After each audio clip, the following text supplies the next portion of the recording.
안녕하세요. 오늘 기초인문 중강이죠? 자, 584쪽 나갈 차례입니다.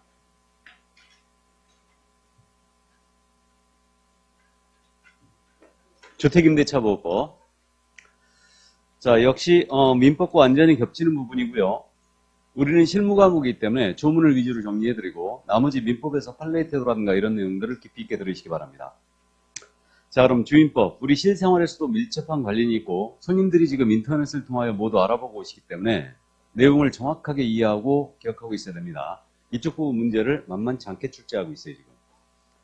자, 그러면 주임법 적용 범위를 먼저 볼까요? 그럼 주택임대차보호법은 언제 시행됐냐면요. 서민들의 주거생활 안정을 위하여 1981년도에 제정 시행됩니다.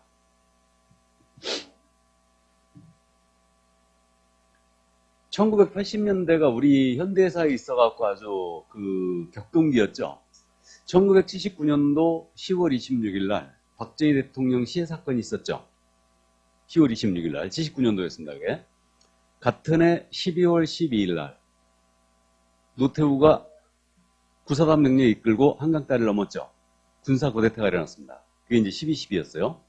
그랬다가 80년 5월 18일 날 뭔 일이 있었어요? 광주 민주화운동이 있었죠. 5.18 광주 민주화운동이 있었습니다. 그랬다가 1981년도에는 뭔 일이 있었대요? 1981년도. 예?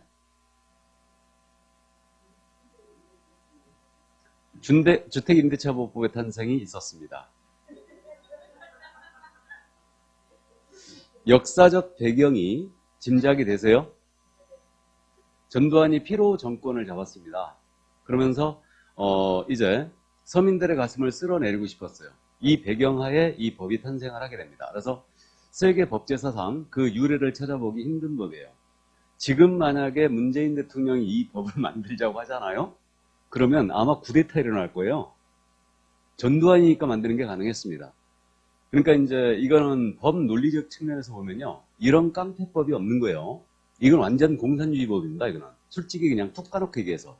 그러니까 임차인한테는 이렇게 좋은 법이 없는데 임대인한테는 이런 깡패법이 없는 거예요. 이거는. 그래서 어쨌든 서민들의 주거생활 안정에 굉장히 기여를 하고 있고 그 정치적 배경하에 이 법의 탄생을 보게 되고요. 실무적으로 이건 대단히 중요한 법이니까 꼭 이해를 해두셔야 됩니다. 자, 그러면 적용 범위인데 이거는 주거용 건물의 임대차에 한하여 적용합니다. 그럼 주거용 건물이니까 실질적으로 이 건물이 상가로 쓰든 오피로 쓰든 상관없이요. 주택으로 쓰게 되면 모두 이 법의 보호를 임차인은 받아요. 실질적으로. 자, 그 다음에 주된 부분을 주거용으로 써야 되겠죠? 주된 부분을. 일부를 상가로 써도 상관없어요. 그러니까 주된 부분을 주거용으로 쓰면 된다. 다음에 실질적으로 주택을 쓰면 되기 때문에 등기가 돼 있든 안 돼 있든 건축허가를 받았든 안 받았든 아무 상관이 없습니다. 그래서 등기허가 불문하고 주택으로 쓴다면 실질적으로 임차인은 보호를 받는다. 그리고 미등기 전세도 적용됩니다. 그러면 우리가 실무적으로 전세보증금만 주는 거 있죠. 이걸 미등기 전세라고 그러죠. 그래서 전세권에 설정 등기를 해버리면 이게 물권인 전세권이 되는 거예요. 그래서 지금 전세금만 주는 거 이걸 미등기 전세 또는 물권인 전세권과 대비해서 채권적 전세라고 부르는데 채권적 전세도 적용이 됩니다. 월세가 없는 거 적용되고 있고, 그러나 일시사용 주택임대차임이 명백했어요. 여기는 적용이 없어요. 그럼 일시사용 주택임대차 예가 뭐가 있냐면 우리 여름에 민박이나 콘도 놀러 가죠. 민박이나 콘도가 일시사용 주택임대차예요. 여기는 적용이 없습니다. 자, 그리고 이거는 서민들의 주거생활 안정을 위하니까 임차인이 법인이었잖아요. 그럼 이때는 적용이 안 됩니다. 근데 임대인이 법인인 경우는 아무 상관이 없어요. 그래서 임차인이 법인인 경우는 원칙적으로 적용이 없습니다. 다만 주의할 점은 적용되는 법인이 있다는 거예요. 이걸 주의해야 돼요. 그래서 한국토지특공사, 그 다음에 지방공기업법에 따른 지방공사, 그 다음에 중소기업은 적용을 받습니다. 보호를 받아요. 그럼 이게 뭔 얘기냐면 혹시 주변에서 이거 보신 적 있는지 모르겠는데 우리 토지주택공사가요 주택을 임차하죠. 임차를 해가지고 다시 서민들한테 세를 놓고 있는 거예요. 그런 거 본 적 있어요?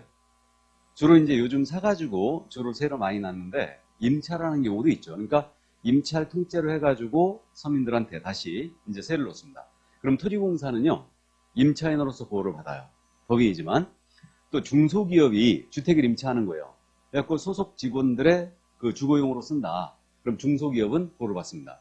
그럼 중소기업의 범위는 중소기업기본법에 정해져 있어요. 그러니까 그 직원 수, 그 다음에 매출액, 업종, 여기에 따라서 이제 중소기업 범위가 정해져 있는데, 그 중소기업이 만약에 임차를 했다. 그래갖고 그 직원들에게 다시 세를 놓는다. 그럼 중소기업은 임차인으로서 보호를 받습니다. 이렇게. 그 대기업은 그럼 보호가 안 된다는 얘기죠. 이고 지방공사가 토지주택공사와 비슷한 일을 하는 데가 있어요. 그러니까 여기는 임차인으로서 보호받습니다. 그래서 예외인 법인이 있다는 것만 일단 주의 주시고, 다음에 이거 외국인한테 적용되겠죠. 그러니까 임차인이 외국인이다. 그래도 외국인은 보호를 받습니다. 일단 여기까지. 자, 그래서 적용 범위 이해를 해두시고요. 넘어갑니다. 그럼 이제 존속기간에 대한 보호. 이거는 이제 상식적으로 많이 알고 계시죠.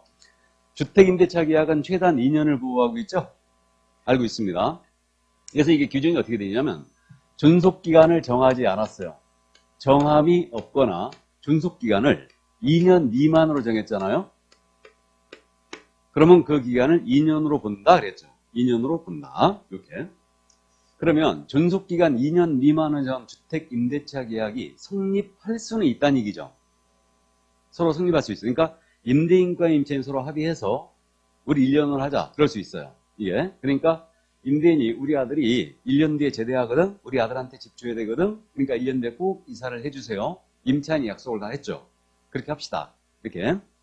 그리고 이제 이렇게 1년으로 계약할 수도 있다는 얘기죠. 자, 근데 2년 미만으로 정한 기간의 유효를 누구만 주장할 수 있느냐? 임차인만 주장할 수 있어요.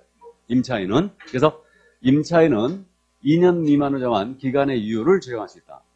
그럼 임차인은 1년 뒤에 이사 갈래? 그러면 이때는 임대인은 보증금 반환해야 된다는 얘기죠. 자, 근데 그래 약속해놓고 임차인이 나 1년 더 살래. 그럼 그냥 임대인은 또 보장을 해줘야 돼요. 그러니까 이런 깡패법이 없는 거예요, 이게. 그래서 2년 미만으로 정한 기간의 유효를 임차인만 주장할 수 있다. 자, 그 다음에 임대차 기간이 끝났거든요. 보증금을 임차인이 돌려받을 때까지는 여전히 임대차 관계는 존속하는 것으로 권달했어요. 이 말은 만약에 임대인이 보증금 안 돌려줬다. 그럼 임차인이 거주하고 있죠.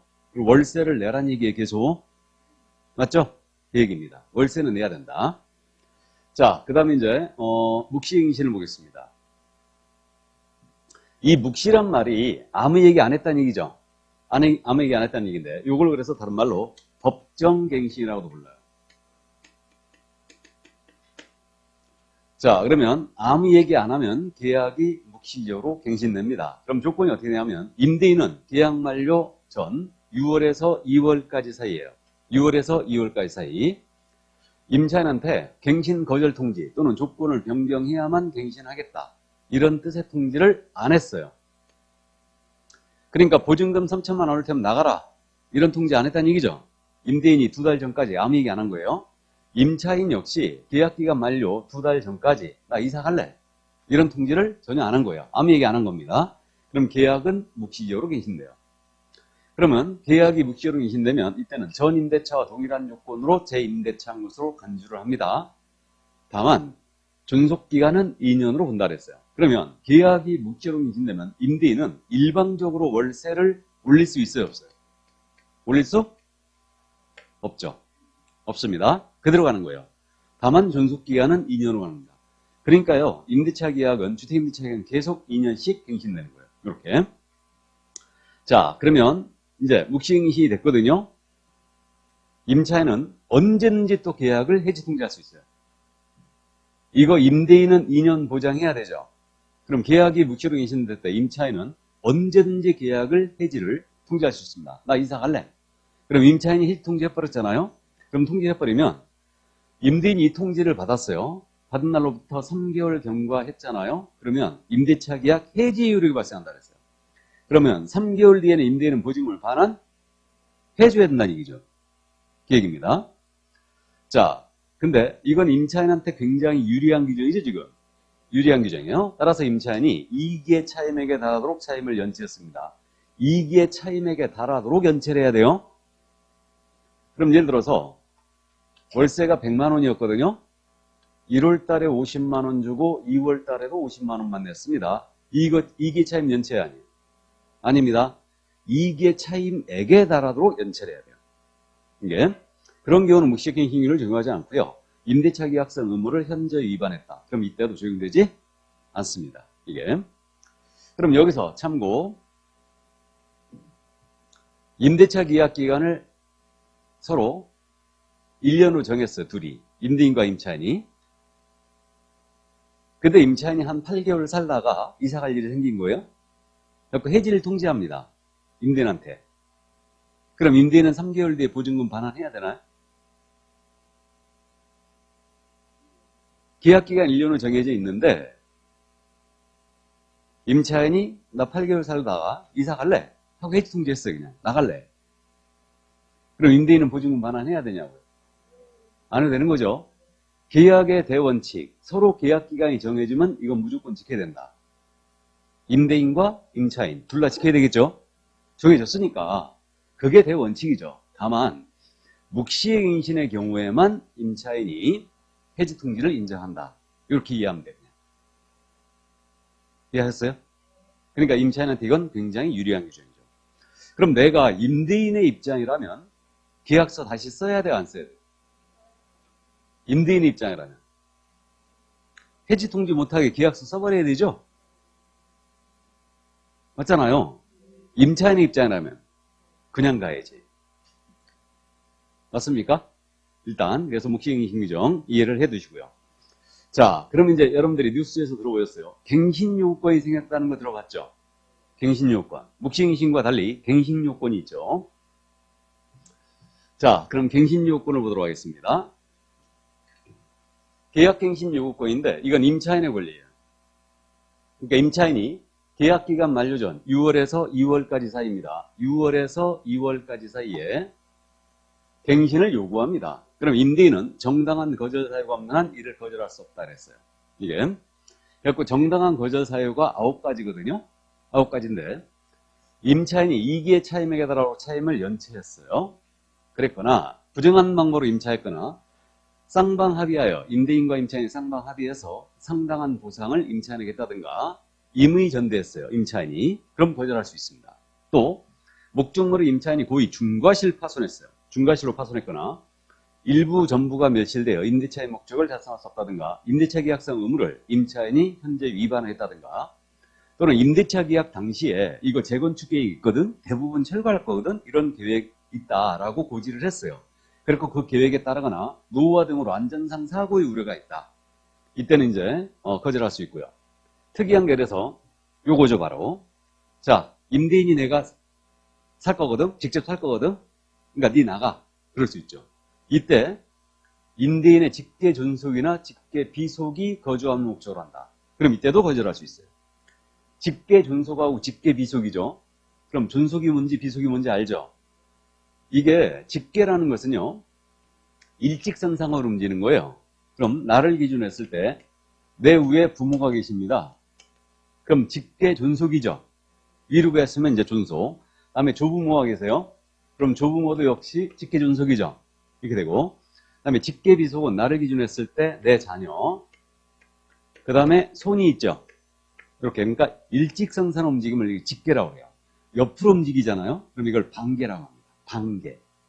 이게 그래서 직계 존속이나 직계 비속이 거주한다. 임대인 본인이 거주한다. 그럼 이때는 거절할 수 있다는 얘기죠. 이 얘기입니다. 그래갖고 요즘 요걸로다가 거절 많이 하지 않습니까? 내가 살래. 그래갖고 거절하고 있어요. 왜? 지금 현재 전세가 2억에 들어가 있는데 시세는 5억이에요. 임대는 배가 엄청 아프죠 지금. 쫓아낼 수가 없는 거 이거. 그러니까 이제 임대인이 손해배상을 감수를 하고 내가 살래. 그리고 그냥 내가 보내는 겁니다. 그냥. 그래놓고 한 3개월 지나서 세를 다시 놓는 거지. 시세가 5억인데 지금 현재 2억에 살고 있는데. 그죠? 이게.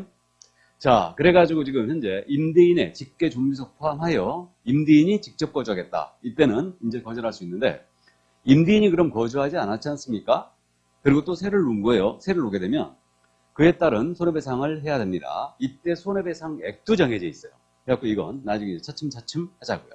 손해배상액도 정해져 있고 그 다음에 임차인의 갱신 요건은 이런 거절 사유가 없는 한 이제 거절할 수가 없는데 갱신 요건은 1회만 허용합니다. 1회. 딱 한 번만 허용해요. 그럼 예를 들어서 최초의 2년을 거주를 했거든요. 묵시갱신이 됐어요. 그럼 2년 살았죠, 또. 살고, 또 묵시갱신이 됐어요. 또. 자, 그래가지고 이제 임대인이 그러는 겁니다. 너 이제 나가라. 그러는 거예요. 계약 만료 2달 전까지 너 나가라. 그런 겁니다. 그럼 이제 갱신 요구에 뿌릴 수 있죠. 이해되십니까? 그러니까 한 번만 딱 허용하는 거예요. 한 번만. 그래서 1회만 딱 허용을 한다. 자, 그러면 이렇게 갱신요구로 갱신된 임대차율은 어떻게 되느냐? 자, 이때는 전 임대차와 동일한 조건으로 재임대차한 것으로 간주가 됩니다. 다만 임차인의 요구로 지금 갱신이 되고 있죠. 그러니까 임대인은 그래 갱신해 줄게. 대신 월세와 보증금을 올릴 수 있어요. 그래서 차임과 보증금은 증감을 청구할 수 있어요. 요것이 묵시갱신과 지금 차이가 있는 거죠. 묵시적 갱신은 월세나 보증금 올릴 수 없죠. 그대로 가는 거예요 지금. 존속기간은 2년으로 본다면 똑같아요. 똑같은데 그 다음에 또 요거 묵시갱신처럼 임차인이 말이에요. 지가 더 살겠다고 갱신 요구했거든요. 근데 이번엔 또 계약을 언제든지 또 임차인이 통지할 수 있어요. 뭔가 상식적으로 사리상 안 맞죠. 아니 묵시갱신의 경우에는 둘 다 아무 얘기 없이 갱신됐다가 임차인이 이사갈 일 생기면 특별히 해지권을 준 거 아니에요 지금. 그죠? 근데 이거는 임차인이 지가 살겠다고 해가지고 갱신 요구를 한 거예요 지금. 근데 이번엔 또 살겠다고 해놓고 이제 이사 가겠다는 거야 또. 그러면 3개월 내에 보증금을 반환을 해줘야 되죠. 법 논리적으로 이건 설명이 안 돼요. 논리적으로 보면 갱신요구로 인한 갱신은 갱신요건 행사할 수 없는 게 맞죠? 지가 살겠다고 여러분들이 그 금반의 원칙, 금반환의 원칙이라고 들어봤나요 혹시?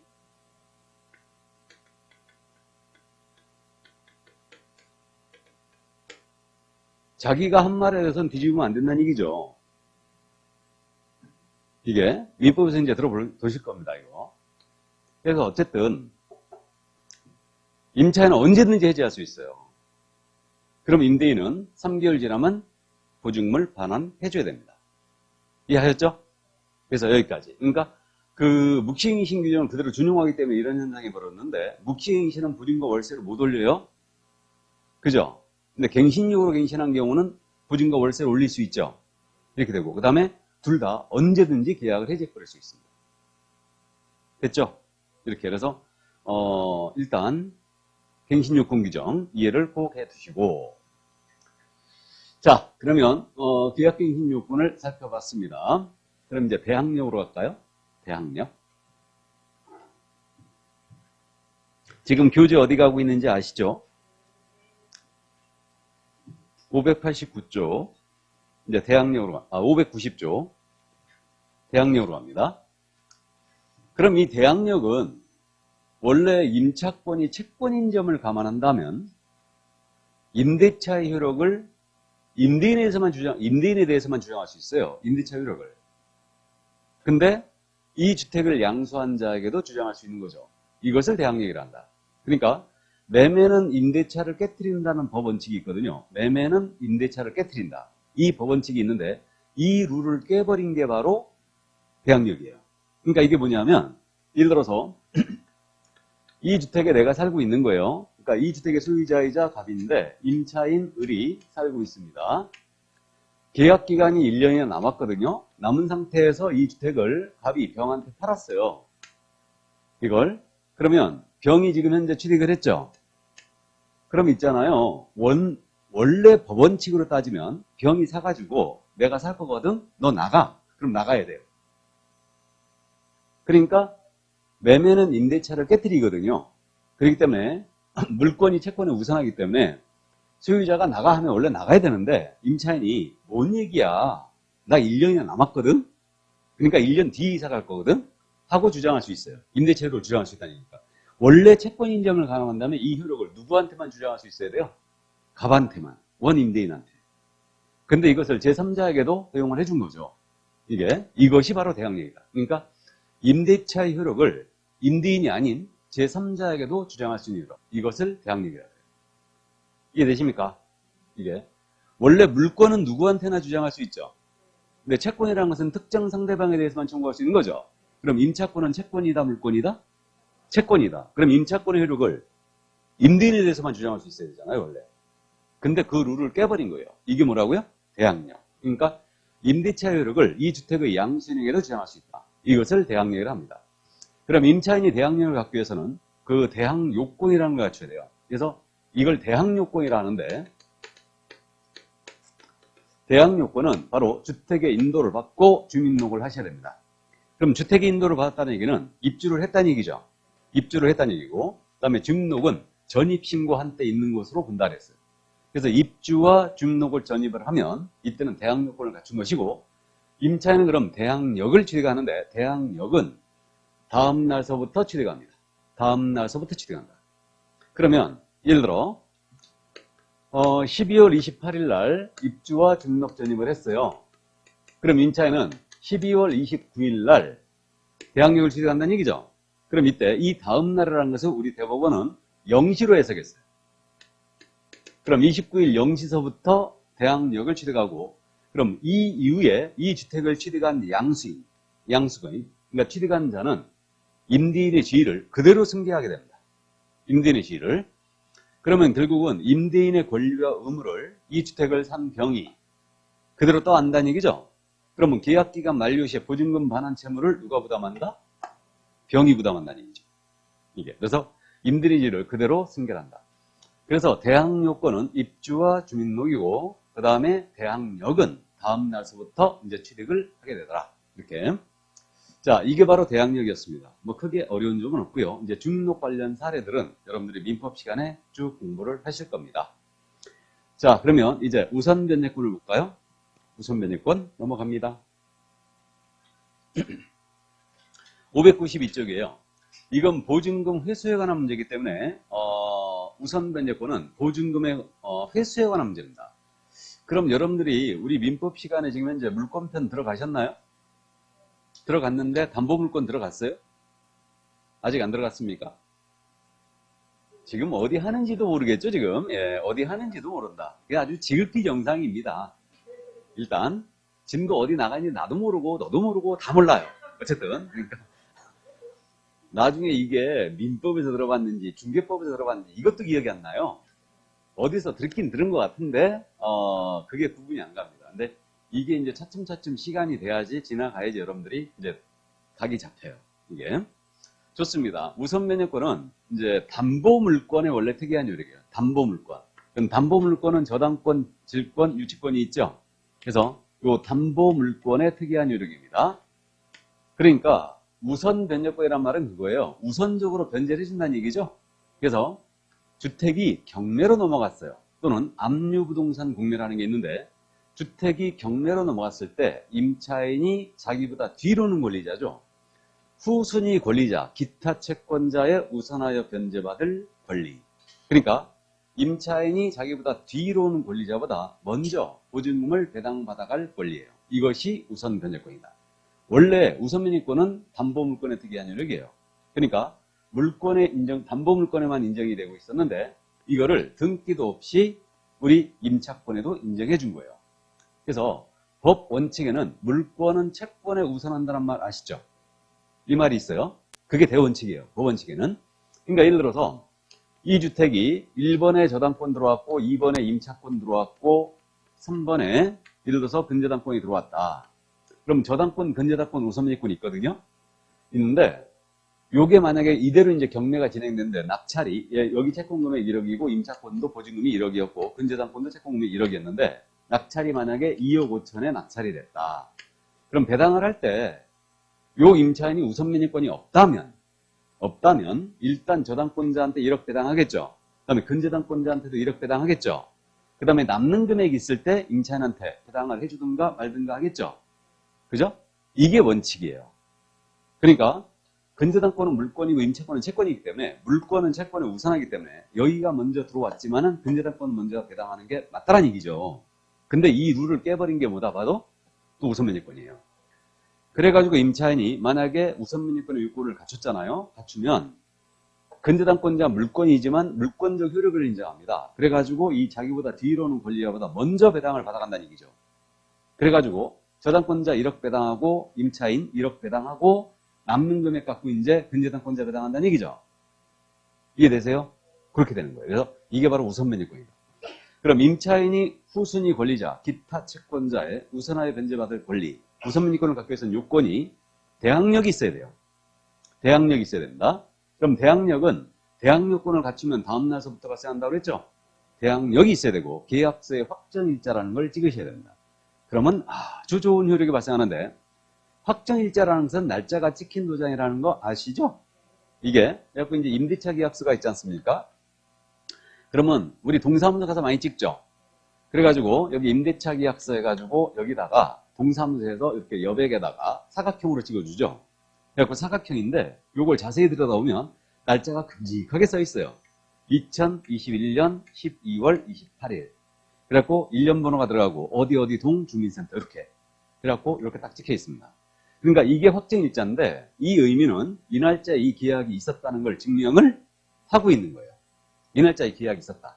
이게 이제 확정일자입니다. 저는 이거 대학 다닐 때요. 확정일자란 말이 정말 어려웠어요.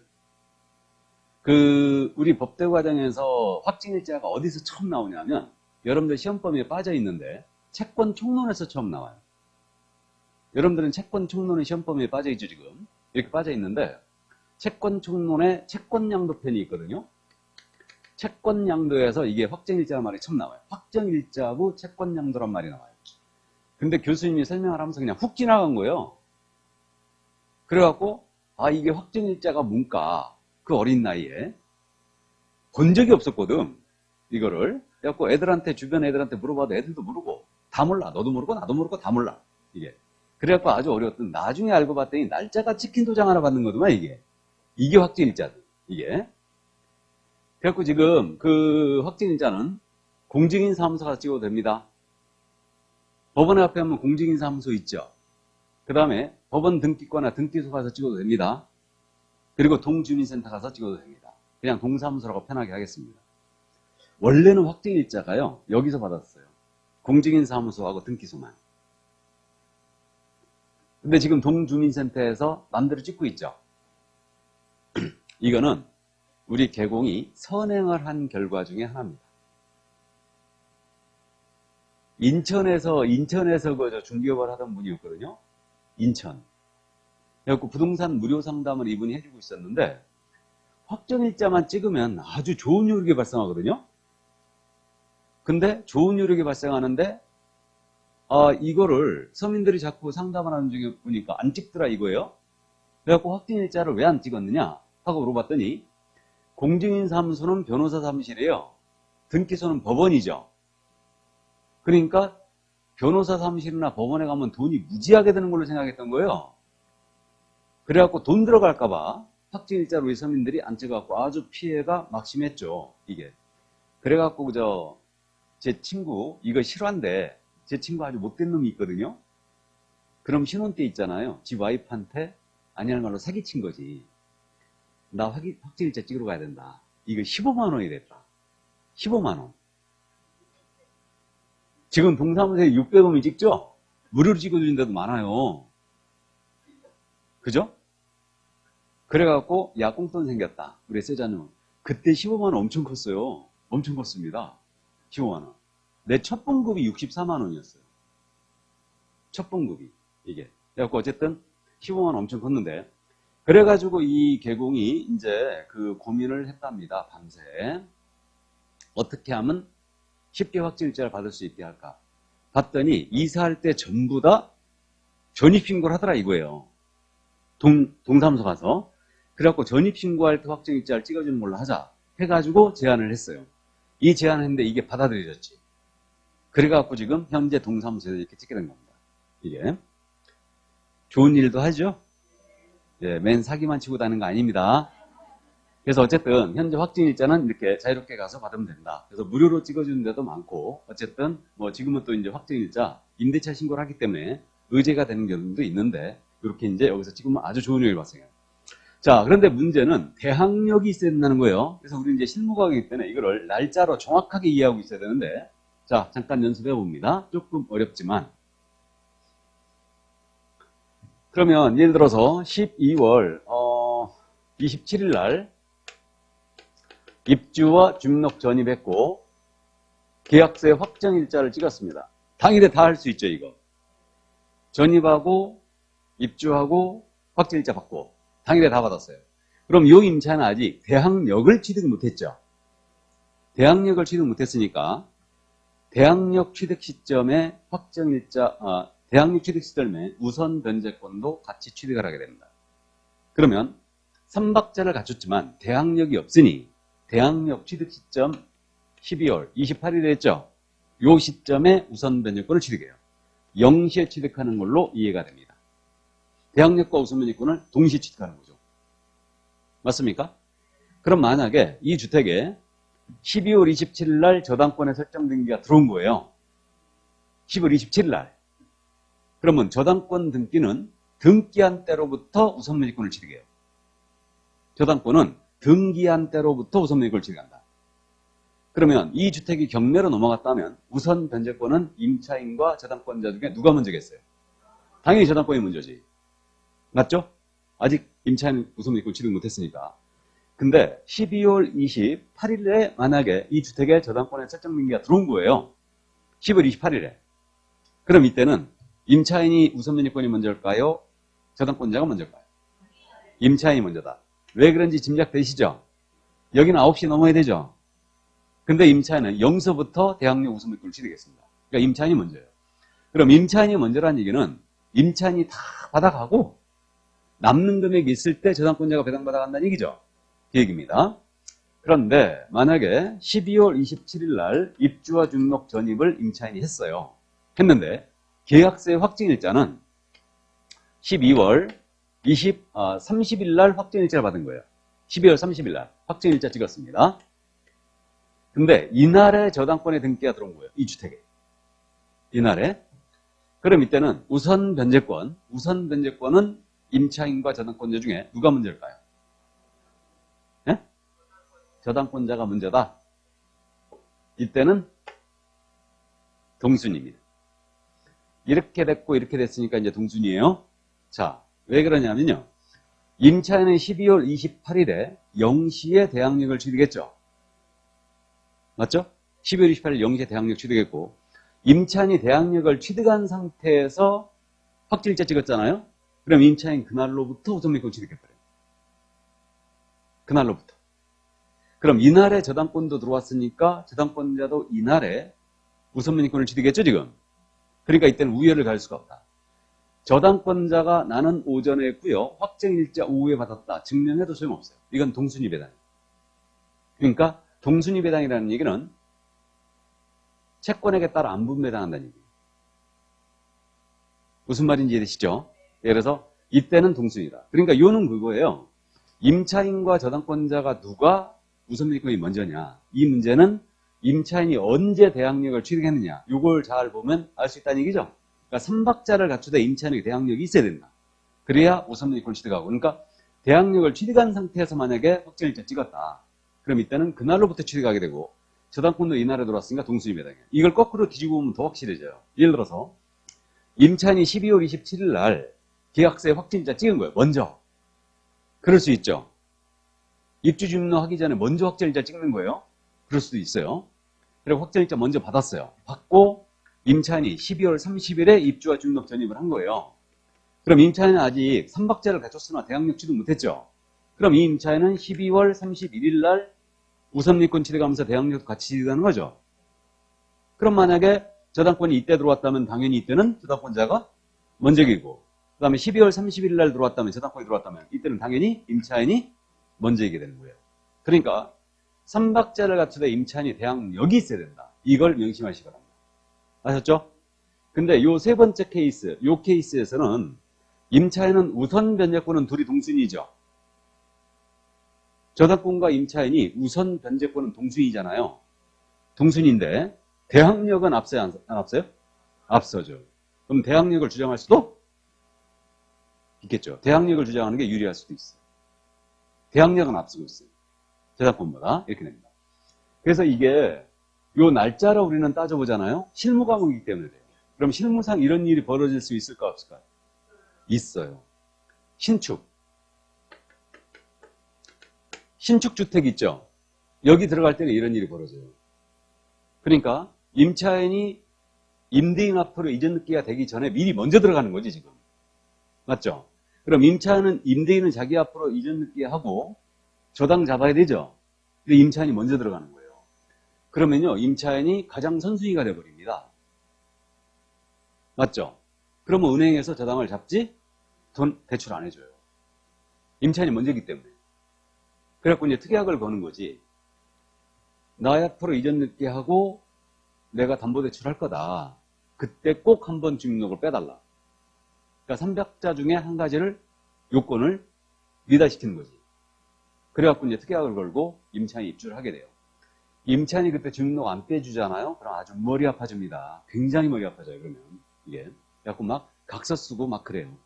이거 빼주겠다는 각서 쓰고 그렇게 하고 지금 진행을 합니다. 그래서 이제 그 점 이해하시고 다음 이 둘의 관계도 이해하고 있어야 돼요. 대항력과 우선민이 끄는 관계. 자, 그러면 이 둘의 관계인데 이게 주택이에요.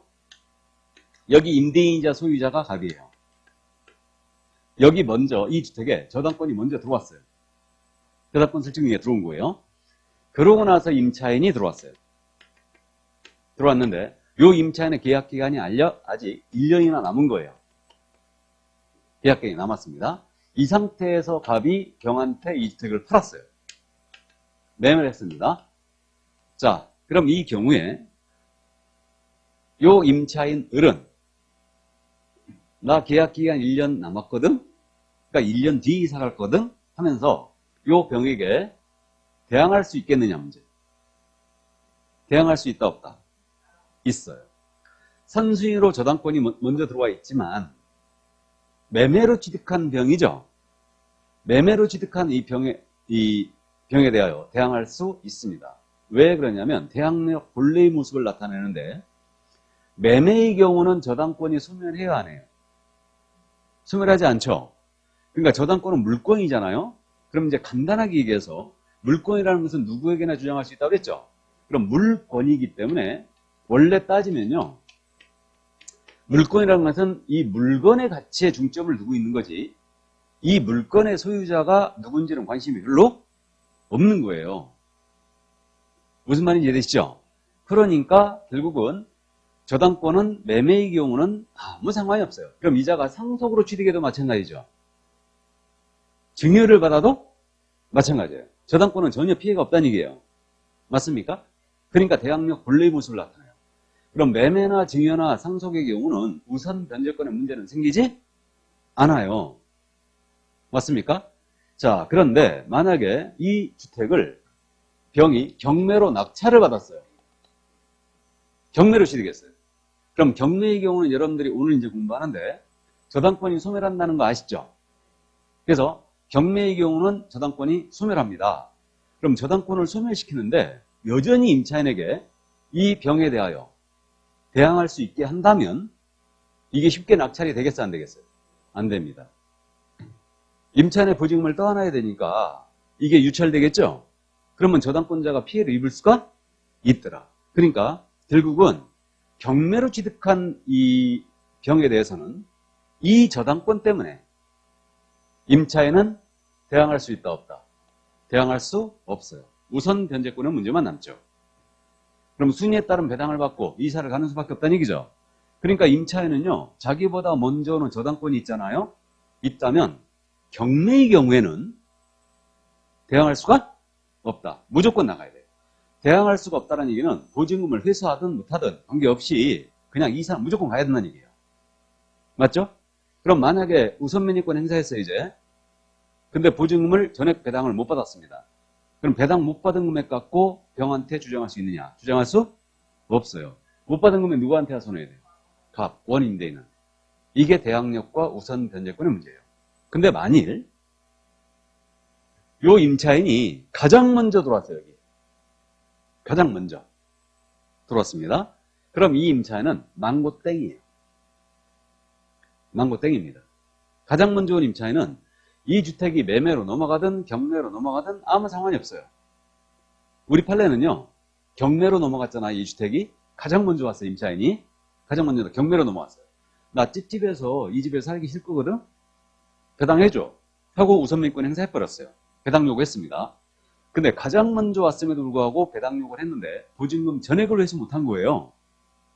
예를 들어서 보증금 1억 중에 뭐 8,100개 회수 못했다. 2천만 원 회수 못했죠. 그러면 우선민권 행사했음에도 2천만 원 회수 못했죠. 지금 이번엔 2천만 원 가지고 낙찰자 병한테 대항할 수 있다는 겁니다. 네가 그럼 2천만 원 내놔. 무슨 말인지 되세요? 그러니까 가장 먼저 온 임차인은 경매의 경우 대항력 우선민권 어느 것을 행사하든 자유롭게 행사할 수 있다. 만일 우선민권을 행사했다가 보증금을 전액을 회수 못했다. 그럼 이번엔 대항할 수 있다는 거예요. 그러니까 먼저 들어온 임차인은 망고땡이 되는 거예요. 그래서 신축 같은 경우에 이런 일이 벌어진다고 그랬죠? 그래서 신축 같은 경우에 임차인이 가장 먼저 들어온 경우가 있잖아요. 그러니까 은행에서 담보대출 해줄 때 저당 잡아야 되지 않습니까? 먼저 들어와 있죠? 후수인으로 밀리죠, 지금 은행이. 그러니까 주민등록을 한번 빼라 이런 거지. 그럼 주민등록을 빼버리면 3박제 중에 하나가 빠져버리면 그냥 후수인으로 밀리는 거죠? 그래서 그렇게 하는 거예요. 무슨 말인지 되십니까? 네, 그래서 대항력 우선면허권 바로 이 관계였습니다. 자, 그럼 대항력 우선면허권을 다 살펴봤고요. 이제 그러면 요 우선 변제권 관련해서 승계에 관한 내용이 나와 있죠. 그 정보 제공이란 말 나와 있고요. 590 597조. 이건 참고만 해두는데 그거 나중에 자세히 공부할 거예요. 우선매권 승계라는 게 뭐냐면 우리 전세자금 대출 요즘 많이 하죠. 전세자금 대출을 많이 하고 있는데 은행이 전세자금 대출을 해주고요. 채권 확보 수단이 마땅치 않았던 거예요.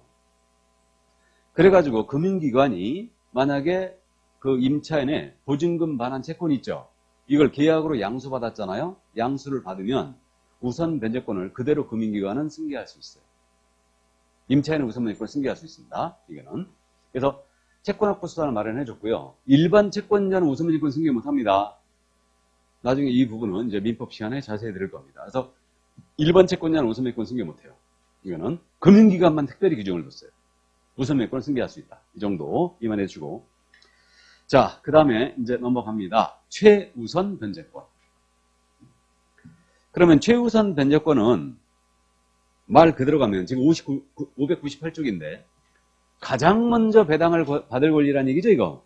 이게 최우선 변제권이에요. 그러면 임차인이 가장 먼저 배당을 받아갈 권리다. 경매에서. 개념은 그런데 이제 일단 이해만 그렇게 하시고 우리는 어떻게 이제 최우선 변제권을 이해하고 있어야 되냐면 그 최우선 변제권은 임차인이 경매나 압류부동산 공매 시에 보증금 중 일정액이에요. 보증금 중 일정액을 다른 담보권에 우선하여 변제받을 권리. 이렇게 돼 있어요. 그러니까 가장 먼저 배당을 받아갈 권리가 맞거든요.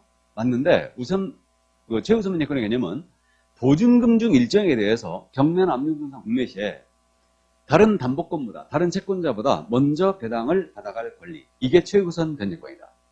주임법, 상임법 어디를 뒤져봐도 최우선 변제권이란 말이 없어요. 이렇게 표현되어 있어요. 보증금 중 일정에 대하여 다른 담보권을 우선하여 변제받을 권리. 이렇게 되어 있습니다. 이게. 그럼 우선 변제권하고 지금 차이가 있죠. 꼭 이 개념을 이번 순환 때 기억을 하고 가야 되는데 우선 변제권은 경공매 시에 후순위 권리자 이렇게 출발했죠. 후순위 권리자 기타 채권자의 우선하여 변제받을 권리 이렇게 돼 있죠. 근데 최우선 변제권은 꼭 명심할 게 보증금 중 일정액이에요. 보증금 중 일정액을 다른 담보권에 우선하여 변제받을 권리 이렇게 돼 있습니다. 그러니까 만약에 보증금 중 일정이 나오면 이게 뭐다? 최우선이니까 이걸 꼭 명심해야 돼요. 이 개념이 흔들리면 안 됩니다. 자, 그러면 이제 가장 먼저 배당을 받아갈 권리, 이게 최우선 문제권인데 임차인이 최우선 문제를 받기 위해서는 먼저 경매 개시결정에 등기 전까지 이 주택에 대한 경매 개시결정 등기가 되기 전까지 입주와 등록해놔야 돼요. 대항력권 갖춰야 됩니다. 경매 등기 전까지. 부동산에 대한 경매 들어가면요, 경매 개시결정 등기를 해요. 법원에서. 경매가 개시됐다 하고 개시결정 등기를 합니다. 그러면 경매가 진행된 경고를 했죠. 그러면 이 경고하기 전에 입주와 등록 미리 들어와 있었다는 일 임차인이. 그래야 최우선 문제를 받을 수 있어요. 왜 경매 등기 전에 들어와 있었다는 조건을 제시했냐면 경매 등기가 주택에 대해서 됐어요. 됐는데도 불구하고 그 이후에 들어온 임차인들한테도 최우선 문제를 인정해버리면 우리 임대인이 소액 임차인을 허위로 만들 수 있죠. 최우선 문제 임차인을 허위로 만들 수 있어요. 그러니까 저당권자에게 피해 줄 우려가 있기 때문에 경매 등기 전까지 임차인이 미리 들어가 있어야 돼요. 입주와 등록해놔야 됩니다. 그래야 최우선 문제 받을 수 있고요. 보증금이 지역별로 일정 금액을 초과하지 않아야 됩니다. 이게 이른바 뭐냐? 소액 보증금이에요. 그러니까 최우선 변제는 그거네요. 그럼 소액 임차인을 보호하기 위한 규정이죠. 최우선 문제 그 얘기입니다. 그러니까 소액 임차인을 보호하겠다. 그런 의미예요. 이거는. 그러면 임차인이 경매 등기 전까지 대항 요건을 갖추고 지역별로 보증금액이 이 금액을 안 넘어서면 소액 보증금이 되면 최우선 변제를 받을 수 있어요. 그럼 우리가 방금 전에 우선 변제권 요건에서 확정일자를 봤죠. 그러면 확정일자는 최우선 변제 요건이 아니란 얘기죠. 입주와 등록을 하고요. 소액 보증금이면 최우선 변제를 받을 수 있어요. 확정일자는 요건이 아닙니다. 그죠? 확정일자는 오직 우선 변제권의 요건일 뿐이에요. 대항력도 입주와 등록만 하면 되는 거죠. 대항력에도 확정일자는 요건이 아닙니다. 무슨 말인지 이해하셨죠? 자, 그러면 지역별 소액보증금의 범위가 어떻게 되느냐? 자, 지역을 네 군데 지역으로 일단 나눴는데 서울특별시입니다. 서울특별시는 보증금액이 1억 5천을 넘기지 말아야 됩니다. 그럼 서울 소재 주택임대차로서 보증금액이 1억 5천을 넘어서면 아예 최우선 문제 임차인이 되지 않는다는 얘기죠.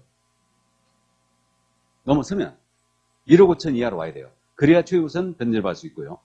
서울을 제외한 과밀억제 권역이에요. 이 과밀억제 권역은 뭐냐면요. 우리 지금 수도권 지역은 그 과밀억제 권역, 성장관리 권역, 자연보전 권역 이렇게 지금 세 군데 지역으로 나눠서 운영이 되고 있는데 그 서울특별시는 전체가 과밀억제 권역이에요. 그 다음에 우리 인천광역시도 원칙이 과밀억제 권역이죠. 몰라요? 과밀억제 권역이 지금 수도권 지역에서 운영되고 있거든요. 수도권 정비계획법이라는 게 있어요. 이 법에 따라서 그 과밀억제 권역이 있고 성장관리 권역이 있고요. 그 다음에 자연보존 권역이 있어요. 그러니까 요 세 군데 지역으로 나눠서 지금 수도권 지역을 운영하고 있는데 그 서울특별시는 전체가 과밀이고요. 그 다음에 우리 인천광역시 있죠. 여기도 과밀이 맞아요. 인천광역시가 과밀억제 권역이고 그 다음에 경기도시 중에 여러분들이 이른바 알고 있는 대도시들 있죠. 이런 데들이 과밀억제 권역이에요. 그러면 뭐 성남시, 수원시, 안양시, 그 다음에 여기 뭐 고양시 이런 데들 전부 다 과밀억제 권역이에요. 과밀억제 권역입니다. 경기도시 중에 일부 지역들이 이제 과밀억제로 묶여 있고요. 그러면 서울은 1억 5천이고 나머지 서울을 제외한 과밀억제 권역 있죠. 여기는 보증금액이 1억 3천을 넘기지 말아야 됩니다. 1억 3천만 넘기지면 안 되고 그 다음에 나머지 광역시 있죠. 광역시는 이제 그 요 7천만 원을 넘기면 안 돼요. 이 중에 인천광역시는 올라간다고 그랬죠. 과밀억제 권역으로 이렇게 됩니다. 그 다음에 이제 광역시의 군지역들 있죠. 광역시에 있는 군지역들은 일로 내려갑니다. 기타 지역으로 내려가요. 군지역들은. 그 다음 기타 지역은 6천만 원 이하 됩니다. 우리 인천광역시, 우리는 인천에 살고 있으니까 잠깐 참고, 인천은 세 군데 다 포함돼요. 세 군데 다 포함이라는 얘기가 뭐냐면, 지금 인천은 원칙이 뭐다? 과밀억제 권역. 근데 인천에 옹진군, 강화군이 있죠. 그러면 옹진군, 강화군은 기타 지역으로 내려가죠. 그 다음에 송도라든가 청라죠. 여기는 경제자유구역이죠. 송도, 청라는 경제자유구역이에요. 그럼 여기는 과밀억제 권역이 아니에요. 여기 왕길동 있죠. 왕길동도 과밀억자근역이 아닙니다. 그러니까 여기 서구 일부 지역들 있죠. 이쪽은 과밀억자근역이 아니에요. 또 빠져 있어요. 그러니까 수도권 정비계획법을 보면 인천광역시 중에서 서구 왕길동 이렇게 제외되어 있습니다. 그 다음에 경제자유구역 제외되어 있습니다. 과밀억자근역. 그러면 여기 왕길동이라든가 송도 있잖아요. 여기는 어디 적용해야 돼요? 그대로 광역시 적용해야 되죠. 이해되십니까? 그러니까 우리 인천은 지금 세 군데로 나눠지고 있어요. 세 군데로. 그러니까 과밀억자원역인 데가 있고 그냥 광역시 적용하는 데가 있고 기타 지역을 적용하는 데도 있다는 얘기죠. 송도에서 중개업 하면서 이거 모르시는 분들이 있어요. 송도가 과밀인지 알아. 그런 분들이 있어요. 그거는 나는 중개사법 뒷문으로 땄다는 거죠, 지금. 맞죠? 그러니까 정확하게 이해를 해주시기 바랍니다. 그럼 보증금액이 이 금액을 지역별로 넘어서면 아예 최우수 면제가 안 된다. 이거고요. 그 다음 이제 이 중에 최우수 면제 해주는 금액이 얼마냐. 그러니까 최소한의 보장만 해주겠다는 얘기죠. 그럼 서울이라면 1억 5천만 원 이하라면 3천만 원까지, 5천만 원까지 최우수 면제 해주고, 그 다음에 과밀억정은 1억 3천만 원 이하라면 4,300까지는 해줍니다. 그 다음에 여기 광역시는 7천만 원 이하라면 2,300까지는 해주고요. 기타 지역, 이건 6천만 원 이하라면 2천만 원까지는 최우선 면제를 해줍니다. 그럼 요쪽 금액은 요쪽 금액의 3분의 1이라는 거 느껴져요? 요쪽 금액은 요쪽 금액의 3분의 1이죠? 그럼 이 정도 최우선 면제 주는 거예요. 그러면 서울에서 보증금액이 1억 5천이었다. 임차인이. 그럼 최우선 면제 임차인 맞죠? 2주택 경매로 넘어갔죠? 그러면 먼저 최우선 면제 받는 금액이 얼마? 5천까지는 받을 수 있어요. 이걸 최소한 보장을 하겠다는 얘기죠. 그 얘기입니다. 그리고 이 최우선 면제를 해주는 금액은 낙찰 대금의 2분의 1 범위 내에서만 인정합니다. 최우선 변제를 해주는 금액은 낙찰 대금의 2분의 1까지만. 왜? 최우선 변제 임차인이 여러 명이 있을 수 있죠.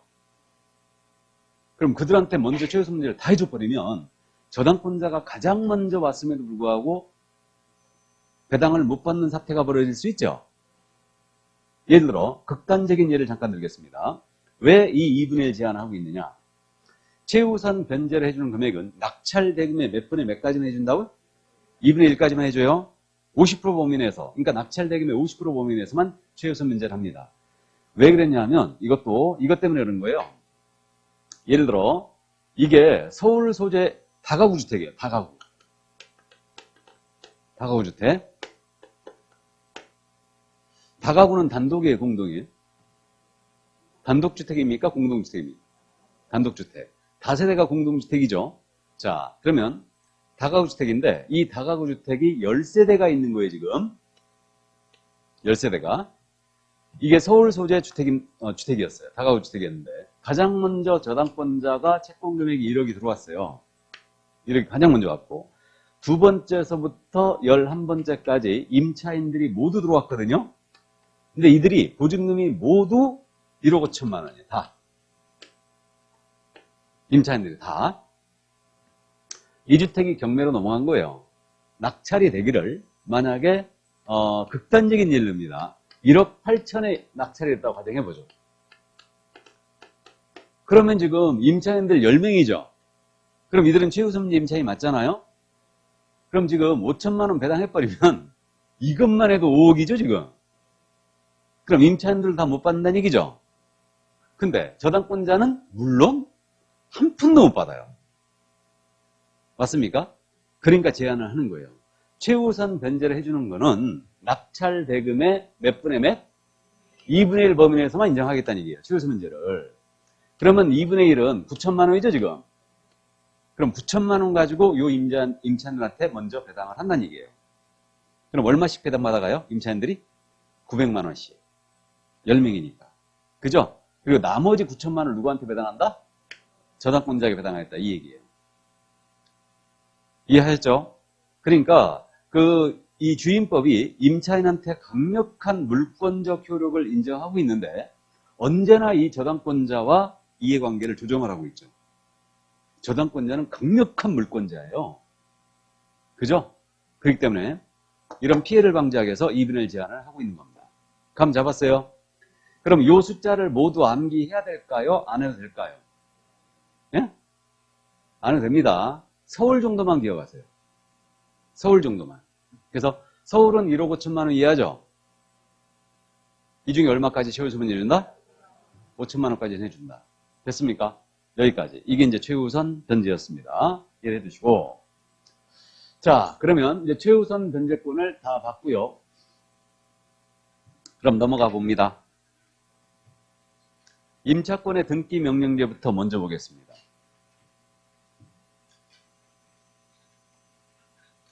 요건 좀 쉬었다 할까요?